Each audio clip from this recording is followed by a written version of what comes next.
ಶ್ರೀ ಕ್ಷೇತ್ರ ಧರ್ಮಸ್ಥಳವನ್ನು ನಂಬಿಕೊಂಡು ಲಕ್ಷಾಂತರ ಮಂದಿ ಭಕ್ತರಿದ್ದಾರೆ. ಶ್ರೀ ಕ್ಷೇತ್ರ ಧರ್ಮಸ್ಥಳ ಪ್ರವರ್ತಿತ ಗ್ರಾಮಾಭಿವೃದ್ಧಿ ಯೋಜನೆಯಲ್ಲಿ ಲಕ್ಷಾಂತರ ಮಂದಿ ಸಹಾಯ ಪಡ್ಕೊಂಡವರಿದ್ದಾರೆ. ಒಂದು ದೊಡ್ಡ ಸಂಸ್ಥೆ ಇಡೀ ರಾಜ್ಯದಲ್ಲಿ ಸಬಲೀಕರಣದ ಕ್ರಾಂತಿಯನ್ನು ಮಾಡಿದೆ. ಸುಮಾರು 60 ಲಕ್ಷ ಮಂದಿ ಈ ಯೋಜನೆಯ ಫಲಾನುಭವಿಗಳಿದ್ದಾರೆ. ಸ್ವಸಹಾಯ ಸಂಘಗಳಿವೆ, ಸ್ವಉದ್ಯೋಗ ಘಟಕಗಳಿವೆ. ರಾಜ್ಯದಲ್ಲಿ ಸಾವಿರಾರು ಕೆರೆಗಳನ್ನು ಪುನರುಜ್ಜೀವನಗೊಳಿಸಲಾಗಿದೆ. ನಾದುರಸ್ತಿಯಲ್ಲಿದ್ದಂತಹ ಹಿಂದೂ ದೇವಾಲಯಗಳ ಪುನರುಜ್ಜೀವನಗೊಳಿಸಲಾಗಿದೆ. ಈ ರೀತಿಯಾಗಿ 10 ಹಲವು ಸಾಧನೆಗಳನ್ನು ಧರ್ಮಸ್ಥಳ ಗ್ರಾಮಾಭಿವೃದ್ಧಿ ಯೋಜನೆ ಮಾಡಿದೆ. ಇದಕ್ಕೆಲ್ಲ ಪ್ರೇರಕ ಶಕ್ತಿಯಾಗಿದ್ದವರು ಧರ್ಮಸ್ಥಳದ ಧರ್ಮಾಧಿಕಾರಿ ಡಿ ವೀರೇಂದ್ರ ಹೆಗ್ಗಡೆಯವರು. ಇಂತಹ ಸಂಸ್ಥೆಯ ಕಾರ್ಯಚಟುವಟಿಕೆಗಳ ಮೇಲೆ ಕಪ್ಪು ಚುಕ್ಕೆ ಎಳೆಯುವಂತಹ ಪ್ರಯತ್ನಗಳು ಆರಂಭವಾದದ್ದು ಇತ್ತೀಚಿನ ವರ್ಷಗಳಲ್ಲಿ ಅಲ್ಲ. ಈ ಹಿಂದೆಯೇ ಅಂಥ ಒಂದು ಪ್ರಯತ್ನಗಳು ನಡೆದಿತ್ತು. ಆದರೆ ಎಲ್ಲ ಪ್ರಯತ್ನಗಳು ವಿಫಲಗೊಂಡಂಥ ಸಂದರ್ಭದಲ್ಲಿ ಮತ್ತೊಂದು ಪ್ರಯತ್ನವನ್ನು ನಡೆಸಲಾಯಿತು. ಸೌಜನ್ಯ ಎಂಬ ಹೆಣ್ಣು ಮಗಳ ಮೇಲೆ ನಡೆದಂತಹ ಅತ್ಯಾಚಾರ ಮತ್ತು ಕೊಲೆ ಪ್ರಕರಣವನ್ನು ಮುಂದಿಟ್ಟುಕೊಂಡು ಧರ್ಮಸ್ಥಳದ ಮೇಲೆ ಗೂಬೆ ಕೂರಿಸಲಾಯಿತು. ಪ್ರಕರಣವನ್ನು ಸ್ಥಳೀಯ ಪೊಲೀಸರು ತನಿಖೆ ನಡೆಸಿದರು, COD ತನಿಖೆ ನಡೆಸಿತ್ತು, CBI ತನಿಖೆ ನಡೆಸಿತ್ತು. ಆರೋಪಿಯನ್ನು ಗುರುತಿಸಿತು, ಆರೋಪಿಯ ಮೇಲೆ ಚಾರ್ಜ್ ಶೀಟ್ ಸಲ್ಲಿಸಿತು, ವಿಚಾರಣೆ ನಡೆಯಿತು. ಯಾರು ಸಾಕ್ಷಿದಾರರಿದ್ದಾರೋ ಅವರೆಲ್ಲರೂ ಆರೋಪಿಯ ಪರವಾಗಿ ಸಾಕ್ಷಿ ಹೇಳಿದರು. ಪರಿಣಾಮವಾಗಿ ಆರೋಪಿ ದೋಷಮುಕ್ತಗೊಂಡ. ಈ ಅಂಶವನ್ನು ಮುಂದಿಟ್ಟುಕೊಂಡು ಕೊಲೆಗಾರರು ಯಾರು ಎಂಬಂಥ ಅಭಿಯಾನ ನಡೆಯಿತು. ಆ ಅಭಿಯಾನದ ಹಿಂದೆ ಇದ್ದವರು ಮಹೇಶೆಟ್ಟಿ ತಿಮರೋಡಿ ಮತ್ತವರ ಸಂಘಟಕರು. ಎಡಪಂಥೀಯ ಧೋರಣೆಗಳಂತಹ ಕೆಲವು ನಾಯಕರು ಇದಕ್ಕೆ ಕೈ ಜೋಡಿಸಿದರು. ಇದಕ್ಕೆಲ್ಲ ಮಾಸ್ಟರ್ ಪ್ಲ್ಯಾನ್ ರೂಪಿಸಿಕೊಟ್ಟದ್ದು ಗುರುವಾಯನಕೆರೆಯ ಸೋಮನಾಥ ನಾಯಕ್. ಒಟ್ಟಾರೆಯಾಗಿ ಈ ಷಡ್ಯಂತ್ರವನ್ನು ವ್ಯಾಪಕವಾಗಿ ಯೂಟ್ಯೂಬ್ಗಳಲ್ಲಿ ಪ್ರಚಾರ ಮಾಡಲಾಯಿತು. ಜನರನ್ನು ದಿಕ್ಕು ತಪ್ಪಿಸಲಾಯಿತು. ಜನರು ಅದನ್ನು ಸತ್ಯವೆಂದೇ ನಂಬಿದರು. ಯಾಕಂತ ಹೇಳಿದರೆ ಮಾಧ್ಯಮವನ್ನು ಜನರು ನಂಬ್ತಾರೆ. ಯಾವುದೇ ಮಾಧ್ಯಮವಾದರೂ ಅದನ್ನು ಜನ ನಂಬ್ತಾರೆ. ವೃತ್ತಪತ್ರಿಕೆಗಳು ಅಂದರೆ ಪ್ರಿಂಟ್ ಮೀಡಿಯಾ, ಸುದ್ದಿವಾಹಿನಿಗಳು ಈ ವಿಚಾರದ ಬಗ್ಗೆ ತಲೆ ಕೆಡಿಸಿಕೊಳ್ಳಲಿಲ್ಲ. ಯಾಕಂತ ಹೇಳಿದರೆ ಜವಾಬ್ದಾರಿಯುತ ಮಾಧ್ಯಮಗಳು ಸುಳ್ಳು ಅಪಪ್ರಚಾರಗಳನ್ನು ಪ್ರಚಾರ ಮಾಡುವುದಿಲ್ಲ. ಆದರೆ ಯೂಟ್ಯೂಬ್ಗಳಿಗೆ ಲಂಗು ಲಗಾಮು ಇರಲಿಲ್ಲ. ಪರಿಣಾಮವಾಗಿ ಅವರು ಯಾರು ಏನೇನು ಅವರವರ ಭಕ್ತಿಗೆ ಭಾವಕ್ಕೆ ಸಂಬಂಧಪಟ್ಟಂತೆ ಹೇಳಿದರು ಅದನ್ನೆಲ್ಲ ಪ್ರಸಾರ ಮಾಡುತ್ತಾ ಹೋದರು. ಒಟ್ಟಾರೆಯಾಗಿ ಜನರಲ್ಲಿ ಗೊಂದಲ ಸೃಷ್ಟಿ ಮಾಡುವುದರಲ್ಲಿ ಬುರುಡೆ ಗ್ಯಾಂಗ್ ಯಶಸ್ವಿಯಾಯಿತು. ಇದೀಗ ಬುರುಡೆ ಗ್ಯಾಂಗ್ ಕಟ್ಟಿದಂತಹ ಕಪೋಲಕಲ್ಪಿತ ಕಥೆಗಳಿಗೆ ಪೂರ್ಣ ವಿರಾಮ ಬಿದ್ದಂತಾಗಿದೆ. SIT ತನಿಖೆ ನಡೆಸಿದೆ. ಯಾವುದೇ ಆರೋಪಗಳಿಗೂ ಹುರುಳಿಲ್ಲ. ಯಾರನ್ನು ಇಲ್ಲಿ ಕೊಲೆ ಮಾಡಿಲ್ಲ, ಯಾರನ್ನು ಇಲ್ಲಿ ಹೂತು ಹಾಕಲಾಗಿಲ್ಲ. ಪತ್ತೆಯಾದಂತಹ ಎಲುಬುಗಳಿಗೆ ಸೂಕ್ತ ವಾರಿಸುದಾರರು ಸಿಕ್ಕಿದ್ದಾರೆ. SIT ವರದಿಯಲ್ಲಿ ಅದು ಇದೆ. ಯಾರ್ಯಾರ ಮೂಳೆಗಳು ಯಾವ ಕಾರಣಕ್ಕೆ ಮೃತಪಟ್ಟಿದ್ದಾರೆ ಎನ್ನುವುದು ಸಹ SIT ವರದಿಯಲ್ಲಿ ಇದೆ.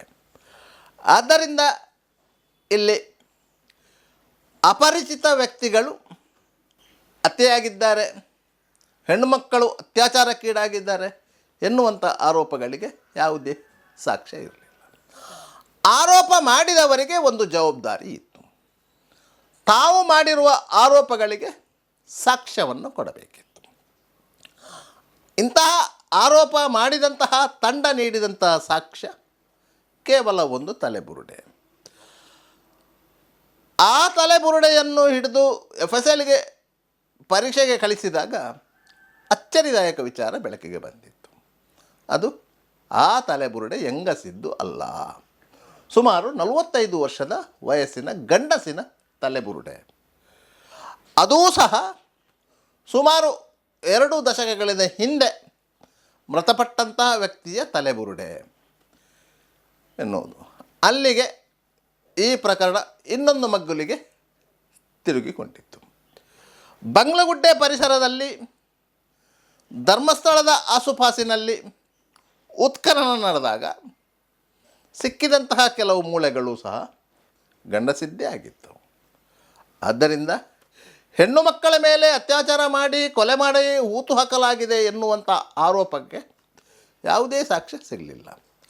ಆರೋಪ ಮಾಡಿದವರು ಅದಕ್ಕೆ ಸರಿಯಾದ ಸಾಕ್ಷ್ಯ ಕೊಡಲಿಲ್ಲ. ಕೊಂದವರು ಯಾರು ಅಂತ ಕೇಳಿದವರು ಸತ್ತವರು ಯಾರು ಎನ್ನುವುದಕ್ಕೆ ಉತ್ತರ ಕೊಡಲಿಲ್ಲ. ಪರಿಣಾಮವಾಗಿ ಸತ್ತವರು ಯಾರು ಅಂತ ಸಿಗಲಿಲ್ಲ, ಕೊಂದವರು ಯಾರಂತ ಗೊತ್ತಿಲ್ಲ. ಇಂತಹ ಪರಿಸ್ಥಿತಿಗೆ SIT ತನಿಖಾ ತಂಡದ ವರದಿ ಉತ್ತರ ನೀಡ್ತಾ ಇದೆ. ಕೊಂದವರು ಯಾರು ಅಂತ ಕೇಳಿದವರಿಗೆ ಸತ್ತವರು ಯಾರಂತ ಗೊತ್ತಿರಲಿಲ್ಲ. ಸತ್ತವರು ಈ ಭೂಮಿಯಲ್ಲಿ ಉದ್ಭವ ಆದವರಲ್ಲ, ಅವರು ಹುಟ್ಟಿ ಬೆಳೆದು ಜೀವನ ನಡೆಸಿದವರೇ. ಧರ್ಮಸ್ಥಳದಲ್ಲಿ ಕಾಣೆಯಾದವರ ಒಂದು ಪಟ್ಟಿ ಇದೆ. ಆ ಪಟ್ಟಿಯಲ್ಲಿ ಪತ್ತೆಯಾದವರು ಇದ್ದಾರೆ, ಬೇರೆ ಬೇರೆ ಕಡೆಗಳಲ್ಲಿ ಹೋಗಿ ಜೀವನ ಕಟ್ಟಿಕೊಂಡವರೂ ಇದ್ದಾರೆ. ದಾಖಲೆಗಳನ್ನು ಪೊಲೀಸ್ ಇಲಾಖೆ ಮೇಂಟೈನ್ ಮಾಡಬೇಕೇ ಹೊರತು ಧರ್ಮಸ್ಥಳದವರಲ್ಲ, ಧರ್ಮಸ್ಥಳ ದೇವಸ್ಥಾನಕ್ಕೆ ಸಂಬಂಧಪಟ್ಟವರು ಅಲ್ಲ. ಪೊಲೀಸ್ ಠಾಣೆಯಲ್ಲಿ ದಾಖಲಾದಂಥ FIRಗೆ ತಾರ್ಕಿಕ ಅಂತ್ಯವನ್ನು ಕಾಣಿಸಬೇಕಾದದ್ದು ಪೊಲೀಸರೇ ಹೊರತು ಹೊರಗಿನವರು ಅಲ್ಲ. ಈ ಸೂಕ್ಷ್ಮ ವಿಚಾರವನ್ನು ಅರಿತುಕೊಳ್ಳದೆ ಧರ್ಮಸ್ಥಳದ ಮೇಲೆ ಆರೋಪ ಮಾಡಲಾಯಿತು. ಆರೋಪಕ್ಕೆ ಸಾಕ್ಷಿ ಕೊಡಲಿಲ್ಲ. ಕೊನೆಗೆ ರಾಜ್ಯ ಸರ್ಕಾರದ ಮೇಲೆ ಒತ್ತಡ ತಂತು. SIT ರಚನೆ ಆಯಿತು. SIT ತನಿಖೆ ನಡೆಸಿದೆ. ಎಲ್ಲ ಆರೋಪಗಳಿಗೆ ಉತ್ತರ ಕಂಡುಕೊಂಡಿದೆ. ಎಲ್ಲಿಯವರೆಗೆ SIT ಉತ್ತರ ಕಂಡುಕೊಂಡಿದೆ ಅಂತ ಹೇಳಿದರೆ, ಧರ್ಮಸ್ಥಳದಲ್ಲಿ ನಡೆದಂತಹ ಜೋಡಿ ಕೊಲೆ ಪ್ರಕರಣಕ್ಕೂ SIT ಉತ್ತರ ಕಂಡುಕೊಂಡಿದೆ. 5 ದಶಕಗಳ ಹಿಂದೆ ನಡೆದಿದ್ದಂಥ ವೇದವಲ್ಲಿ ಪ್ರಕರಣಕ್ಕೂ SIT ಉತ್ತರ ಕಂಡುಕೊಂಡಿದೆ. ಸೌಜನ್ಯ ಪ್ರಕರಣಕ್ಕೂ SIT ಉತ್ತರ ಕಂಡುಕೊಂಡಿದೆ. ಆದರೆ ಅದನ್ನು ವರದಿಯಲ್ಲಿ ತೆಗೆದುಕೊಂಡಿಲ್ಲ. ಆದರೆ ಅದಕ್ಕೆ ಪೂರಕವಾದ ಅಂಶಗಳನ್ನು ವರದಿಯಲ್ಲಿ ಸೇರಿಸಲಾಗಿದೆ. ಬೇರೆ ಏನು ಪ್ರಕರಣಗಳು ಬಾಕಿ ಉಳಿದಿವೆ. ಯಾವ ಕಾರಣಕ್ಕಾಗಿ ಧರ್ಮಸ್ಥಳದವರ ಮೇಲೆ ಆರೋಪ ಹೊರಿಸಲಾಗಿತ್ತು ಎನ್ನುವಂತಹ ಪ್ರಶ್ನೆಗಳಿಗೂ SIT ಈ ವರದಿಯಲ್ಲಿ ಉತ್ತರ ಕಂಡುಕೊಂಡಿದೆ. ಮಹೇಶ್ ಶೆಟ್ಟಿ ತಿಮರೋಡಿಯವರಿಗೂ ಧರ್ಮಸ್ಥಳದವರಿಗೂ ಯಾವ ರೀತಿಯ ಸಂಘರ್ಷ ಇದೆ ಎನ್ನುವುದಕ್ಕೂ ಉತ್ತರ ಇದೆ. ಈ ತಂಡದ ಮುಖ್ಯ ಬ್ರೈನ್ ಆಗಿದ್ದಂತಹ ಗಿರೀಶ್ ಮಠಣ್ಣವರು ಯಾಕೆ ಈ ಪ್ರಕರಣದ ಒಳಗೆ ಬಂದರು ಎನ್ನುವುದಕ್ಕೂ SIT ತನಿಖೆಯಲ್ಲಿ ಕಂಡುಕೊಂಡಿದೆ. ಗಿರೀಶ್ ಮಠಣ್ಣವರ ಹಿನ್ನೆಲೆ ಏನು, ಅವರು ಯಾಕೆ ಇಲಾಖೆಯಿಂದ ಡಿಸ್ಮಿಸ್ ಆದರು, ಯಾವ ಕಾರಣಕ್ಕೆ ಅವರು ಅಮಾನತುಗೊಂಡರು, ಜೈಲಿಗೆ ಹೋದರು, ಯಾವ ಕಾರಣಕ್ಕೆ ಅವರು ಆ ಪ್ರಕರಣದಲ್ಲಿ ನಿರ್ದೋಷಿ ಅಂತೇಳಿ ಬಿಡುಗಡೆಗೊಂಡರು ಎನ್ನುವುದು SIT ತನಿಖೆಯ ಒಂದು ಅಂಶವಾಗಿತ್ತು. ಅದನ್ನು SIT ತನಿಖೆ ಮಾಡಿದೆ. ಸೌಜನ್ಯ ಮಾವ ವಿಠಲಗೌಡ ತನ್ನ ಹೋಟೆಲ್ನಲ್ಲಿ ಕೆಲಸ ಮಾಡುತ್ತಿದ್ದಂತಹ ಶಂಕರ ಎಂಬ ವ್ಯಕ್ತಿಯನ್ನು ಹೊಡೆದು ಕೊಲೆಗೈದಿದ್ದ. ಈ ಪ್ರಕರಣದ ತನಿಖೆಯನ್ನು SIT ಮಾಡಿದೆ. ಆ ಅಂಶವು SIT ವರದಿಯಲ್ಲಿದೆ. ಆದ್ದರಿಂದ ಯಾರ್ಯಾರು ಯಾವ ಯಾವ ಕಾರಣಕ್ಕೆ ಧರ್ಮಸ್ಥಳದ ವಿರುದ್ಧ ಆರೋಪ ಮಾಡಿದ್ದಾರೋ ಆ ಆರೋಪಗಳಿಗೆ ಉತ್ತರ ಕಂಡುಕೊಳ್ಳುವ ನಿಟ್ಟಿನಲ್ಲಿ SIT ತನಿಖೆ ಮಾಡಿದೆ. ಆದ್ದರಿಂದ ಈ ತನಿಖೆ ಅಷ್ಟು ವಿಳಂಬವಾದದ್ದು. ಸುಮಾರು 27 ಮಂದಿ ಅಧಿಕಾರಿಗಳು ರಾಜ್ಯದ ವಿವಿಧೆಡೆ ಹೋಗಿ ತನಿಖೆ ನಡೆಸಿದ್ದಾರೆ. 106 ಮಂದಿಯನ್ನು ವಿಚಾರಣೆಗೆ ಒಳಪಡಿಸಿದ್ದಾರೆ. 200ಕ್ಕೂ ಹೆಚ್ಚು ಸಾಕ್ಷಿದಾರರನ್ನು ಗುರುತಿಸಿದ್ದಾರೆ. ಯಾರ್ಯಾರು ಈ ಷಡ್ಯಂತ್ರದಲ್ಲಿ ಭಾಗಿಗಳಾಗಿದ್ದಾರೆ ಎನ್ನುವುದನ್ನು ಸ್ಪಷ್ಟವಾಗಿ ನಮೂದಿಸಿದ್ದಾರೆ. ಒಟ್ಟಾರೆಯಾಗಿ ಈ ಪ್ರಕರಣ ಈಗ ನ್ಯಾಯಾಲಯದ ಮುಂದಿದೆ. ನ್ಯಾಯಾಲಯ ಏನು ತೀರ್ಮಾನ ಕೈಗೊಳ್ತದೋ ಅದರ ಮೇಲೆ ಮುಂದಿನ ಹಂತ ನಿರ್ಧಾರವಾಗತ್ತಿದೆ. ಎಷ್ಟು ಮಂದಿ ಈ ಪ್ರಕರಣದಲ್ಲಿ ಜೈಲು ಸೇರಲಿದ್ದಾರೆ ಎನ್ನುವುದೂ ಸಹ ನ್ಯಾಯಾಲಯದ ತೀರ್ಮಾನದ ಮೇಲೆ ನಿಂತಿದೆ. ಕೆಲವೊಂದು ಪ್ರಶ್ನೆಗಳಿವೆ.